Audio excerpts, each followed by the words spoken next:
Zulf Laoun, bonsoir à tous, j'espère que vous allez bien. On se retrouve bien évidemment pour les débriefs des premiers quarts de finale, des deux premiers quarts de finale et des quarts de finale les plus importants. On a eu les deux seules équipes de l'Amérique latine en lice, l'Argentine et le Brésil, on espérait tous avoir ce fameux Brésil-Argentine en demi-finale. Eh bien, ce n'est pas le cas, avec l'élimination cruelle du Brésil et la qualification. Voilà, de la même façon, l'Argentine a pu se qualifier. Donc c'est un débrief en deux parties. On va commencer bien sûr par parler du premier match qui est le Brésil contre la Croatie. Et après, on va parler du deuxième match, Argentine-Pays-Bas. Deux matchs, un- Argentine-Pays-Bas, un peu plus de niveau que dans le premier match où on a vu deux équipes un peu statiques, une attaque-défense. Voilà. Donc, je te laisse like, s'abonner à la chaîne. La première chose, c'est que je l'ai partagé sur Instagram et même sur Facebook. J'étais vraiment déçu par l'élimination du Brésil. J'étais vraiment à fond. Je voulais voir le Brésil Argentine. Il y a beaucoup de gens ils déchirent sur les commentaires, sur des messages un petit peu. On va lire un message, hein.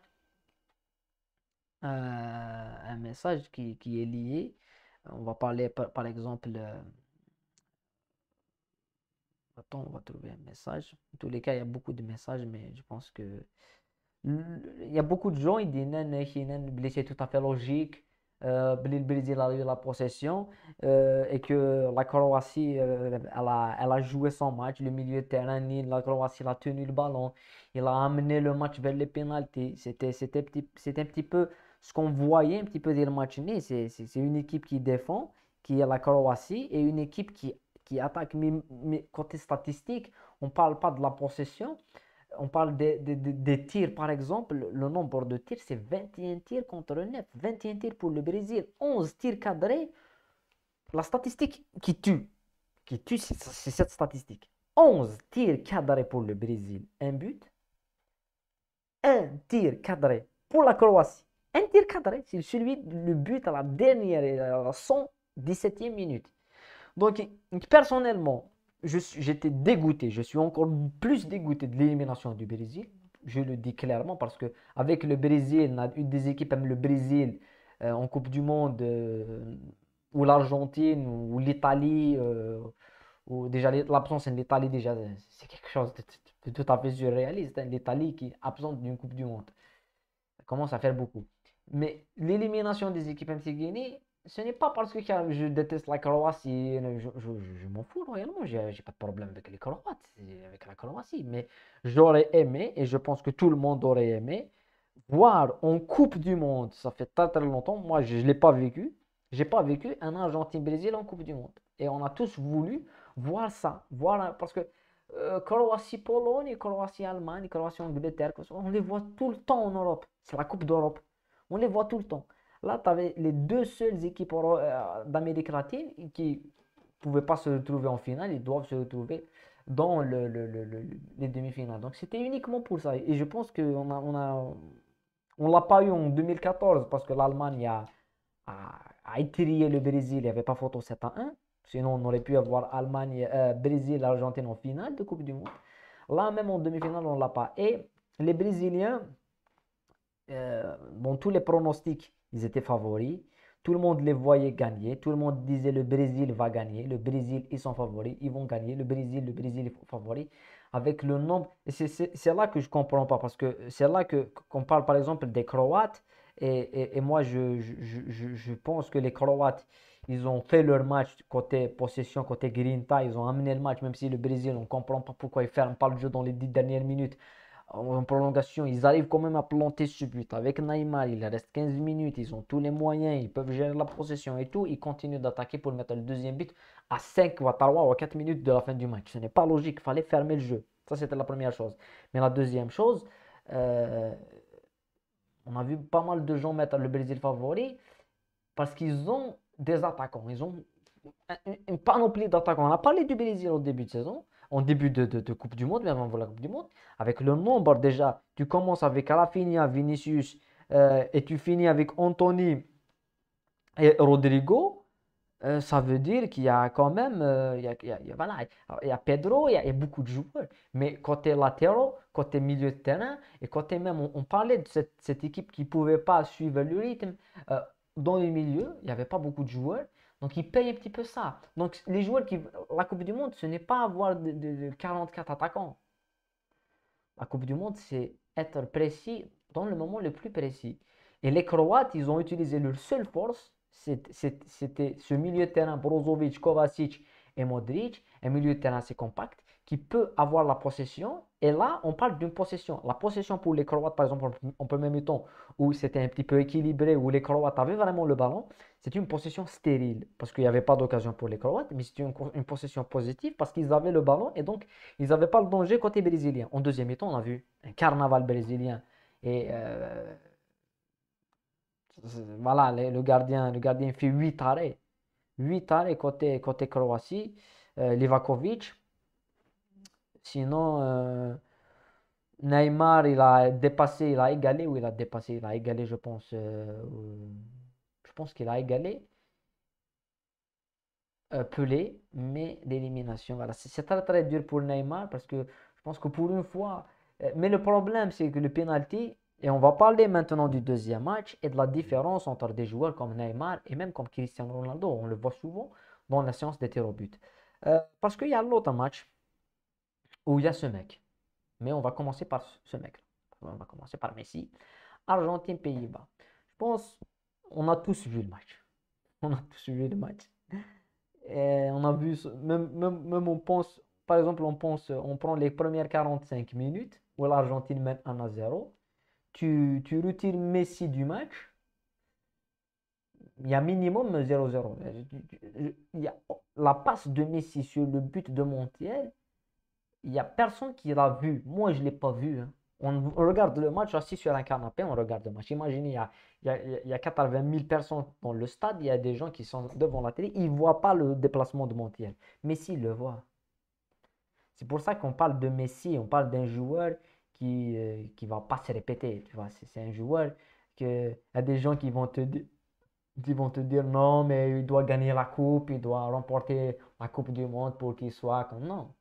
Mais si on va se rendre compte, bon, nous, moi je ne me rends pas compte parce que on le voit, on essaie d'en profiter un maximum de ce joueur parce que c'est lui l'Argentine. Parce que des autres équipes, on parle par exemple de l'Angleterre, ils ont une armada. On parle du Brésil, ils ont 44 avant-centres, 44 joueurs techniques, ils ont des stars, et passent, voilà, ils n'arrivent pas à passer. Tu as la France avec des Dembélé, des Coman, des Mbappé, des Giroud, le Portugal, Cristiano ne joue même pas. Il n'est même pas titulaire avec le Portugal, Cristiano Ronaldo. Tellement il y a des joueurs, Leao, Ramos. T'as l'Argentine, t'as ce mec. Et chaque match, depuis des années, parce qu'on parle toujours de Messi parce qu'il ne gagne pas des titres, mais tous les matchs de l'Argentine, il sort des trucs. La passe de Montiel, moi je ne comprends pas comment il a fait. Et le match physiquement, comment il le fait, comment il couvre, et comment il dribble, comment les joueurs. Van Dijk, il ne sait pas quoi faire face à un joueur qui a 30. On ne se rend pas compte, mais il a 35 ans, le mec. Il continue à éliminer 2, 3 joueurs, il continue à couvrir le ballon, il continue à trouver des actions, il continue à jouer dans leur. Et c'est pour ça que je dis, nous, on se rend compte, on le voit. C'est que c'est un joueur qui n'est pas. C'est pas normal. Parce qu'il y a quelqu'un qui m'a dit sur Instagram, il m'a dit sur une vidéo que mais Maradona, il est unique. Le Maradona, il est unique. Moi, je suis fan de Maradona, de Diego, c'est incroyable. Mais Messi, il est unique.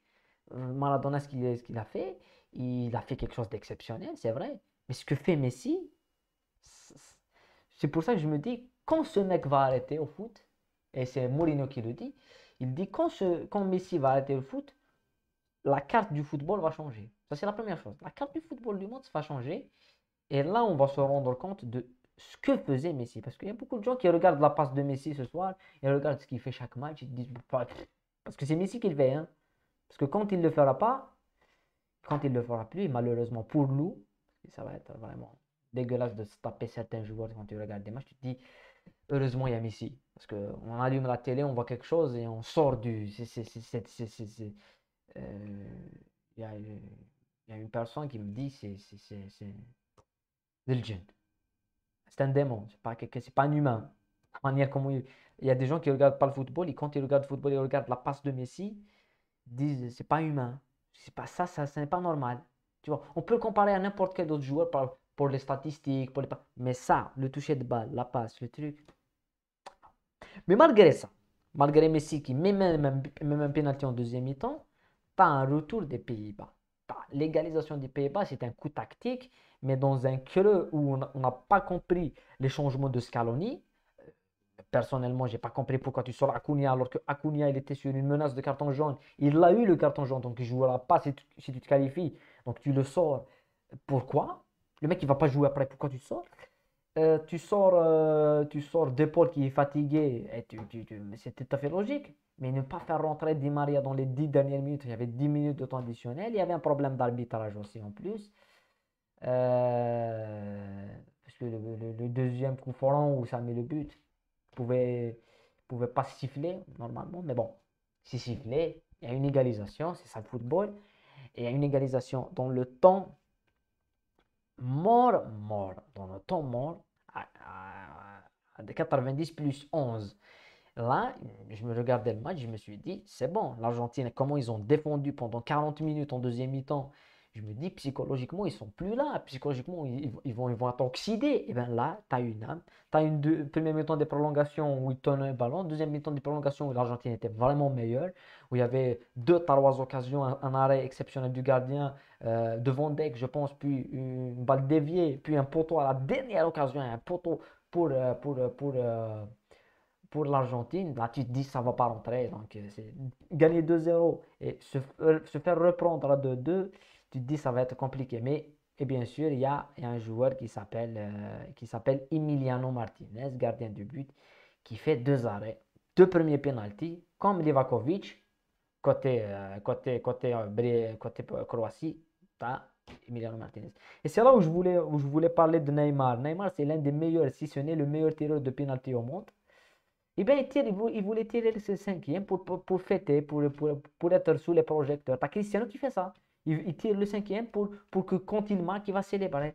Alors que tout le monde sait que c'est le premier penalty le plus difficile. C'est le premier penalty où tu dois mettre le vent positif pour ton équipe. Et là, le Brésil, c'est Rodrigo, le jeune, le petit qui va tirer. Neymar, il ne va pas tirer. C'est pas normal. Il y a des critiques au Brésil où on lui a dit pourquoi il n'a pas voulu tirer le quatrième. Pourquoi c'est Marquinhos qui l'a tiré. Là, Messi, il vient et on sait tous qu'il y a des critiques sur Messi. C'est pas tirer les pénaltys. Il les rate. Là, il tire 2 pénaltys. Un dans le match, il le met. Et le deuxième, il le met. Et Messi, il a tiré un pénalty en début de compétition. Là, peut-être oublié. C'est le pénalty contre l'Arabie Saoudite. Il tire de la même façon. Plat du pied. Voilà. Donc, mais Emiliano Martinez, il sort 2 parades exceptionnelles. Et Lautaro Martinez, qui a été critiqué pendant toute la compétition, il a son moment, il qualifie l'Argentine. C'est la Coupe du Monde, c'est pas oublié, il y a des gens qui vont te dire maintenant, non, parce que j'ai entendu quelqu'un qui dire que c'est un grand en plus. Hein. Avant le début du match, il a dit, mais l'Angleterre et la France, ils sont favoris parce qu'ils ont des noms. Qui a l'attaque du Brésil? Qui a l'attaque du Brésil? Il n'y a personne qui a cette attaque. Vinicius, Rafinha, Neymar. Et bien tu sors. Face à Levakovic, Petkovic, c'est No Man's Land côté Croatie en attaque. Hein. Il y a Perisic, sinon les autres, on ne les connaît pas. Hein. Et bien, tu t'es éliminé parce que c'est la Coupe du Monde, parce que c'est les matchs, parce que tu dois les jouer, parce que dans le mental, tu dois rester. L'Argentine gagne au mental ce soir. Au mental. Parce que dans le jeu, bon, je ne voyais vraiment pas l'Argentine se qualifier, surtout après 2-2. Mais bon, c'est la Coupe du Monde et on a déjà une surprise. C'est cette élimination du Brésil. Malheureusement, on ne verra pas un Brésil-Argentine en demi-finale. C'est quand même ça perd totalement sa saveur. Et on n'imaginerait même pas si l'Argentine était éliminée. Moi, je pense que la Coupe du Monde, elle n'aura aucune valeur. Ça ne serait pas la Coupe du Monde. À part le Maroc, c'est tous des Européens. Et même les arbitres, ils sont européens. Quand tu vois une affiche Europe-Amérique du Sud, tu mets un arbitre africain ou asiatique. Non, on s'en fout. Tu mets un arbitre asiatique. Tu mets pas un arbitre européen. T'as Brésil-Croatie, c'est un arbitre anglais. T'as Argentine, Pays-Bas, un arbitre espagnol. Et Messi critique Mathieu Laos, l'arbitre espagnol Mathieu Laos, qui est connu en Espagne pour être de la jaquette, hein. Il est vraiment très très complaisant et donc il a arbitré des classicos, il a fait quand même pas mal de scandales. Et Michael Oliver aussi à Manchester United, on le connaît. Voilà. Sinon, on se retrouve demain pour la suite de la Coupe du Monde avec Maroc-Portugal. Pourquoi pas le Maroc? Maroc, quand elle voit ce que fait la Croatie, ça peut donner des idées. Et l'affiche et le choc, Angleterre et les Trois Lions contre l'équipe de France. Est-ce que les Trois Lions et l'Angleterre vont réussir? On se retrouve dans les débriefs de ces matchs-là. Prenez soin de vous et à bientôt.